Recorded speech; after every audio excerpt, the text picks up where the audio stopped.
ఉన్నటువంటి అన్ని రకాల డిపార్ట్మెంట్ల అధికారులకు అందరికీ నాతోటి రాజకీయ నాయకుల ప్రజలకు అందరూ కూడా నమస్కారాలు తెలియజేసుకుంటూ ప్రతి ఒక్కరు కూడా కాన్స్టిట్యూషన్ డే శుభాకాంక్షలు తెలియజేస్తా ఉన్నాను.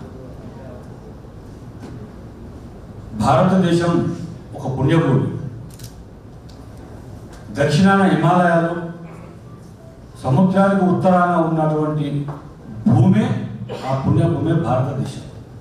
ఈ మాట ఎవరన్నారంటే ఈ రాజ్యాంగాన్ని మనం అడాప్ట్ చేసుకునే రోజు అంటే 75 సంవత్సరాల క్రితం పార్లమెంటులో ఇది అడాప్ట్ చేస్తూ ఒక తీర్మానాన్ని స్టార్ట్ చేసినారు, ఒక చర్చ స్టార్ట్ చేసినప్పుడు ఆంధ్ర ప్రాంతం నుంచి ఉన్నటువంటి ఒక ఎంపీ గారు కల్లూరి సుబ్బారావు అని చెప్పి ఆయన ఈ మాట చెప్పినారు.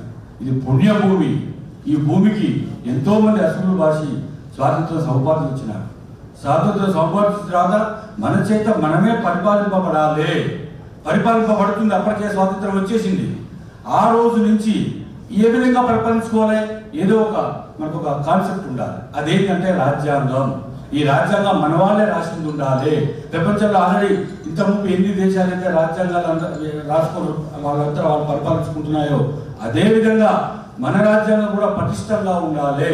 మన చేత ఎన్నుకోబడ్డ మనమే పరిపాలించుకోవాలి మన దేశాన్ని అని చెప్పి 8 మందితో కూడినటువంటి ఒక రాజ్యాంగ పరిషత్తును ఏర్పాటు చేసి దానికి అంబేద్కర్ గారు చైర్మన్గా ఉంచి రాజ్యాంగం ఏ విధంగా ఉంటే బాగుంటుందని చెప్పి వాళ్ళ సూచన సలహాలు ఇచ్చి ఒప్పించారు.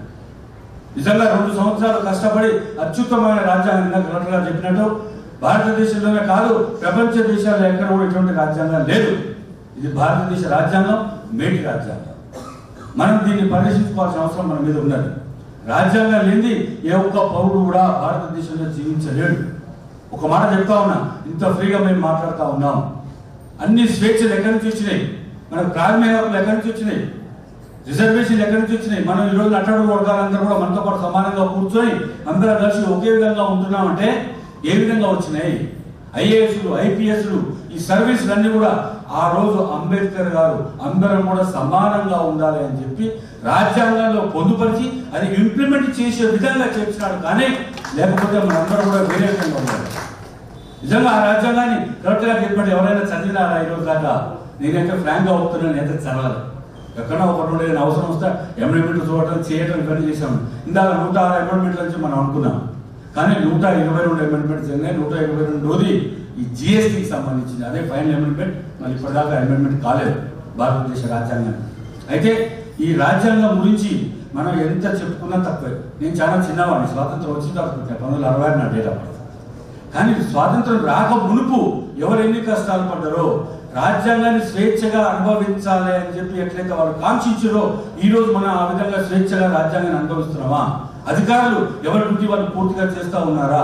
సమాజంలో ఉన్న పెద్ద మనుషులు అవుతుంది, రాజకీయ పార్టీలు అవుతుంది, ఇవందరూ కూడా భారతదేశ రాజ్యాంగంలో భద్రై పనిచేస్తున్నారు. అందరూ కూడా వారి వారి పనులు, వారి యొక్క బాధ్యతలు సక్రమంగా నిర్వహిస్తున్నారా లేదా? అధికారుల దృష్టికి వస్తే నేను కొంతమంది అధికారులు గమనించాను. I don't want to name them. ఒక ఫైల్ వాళ్ళ దగ్గరకు వస్తే నెలల తరబడి ఫైల్ దగ్గర పెట్టుకుంటారండి. ఎందుకు పెట్టుకుంటారో అర్థం కాదు.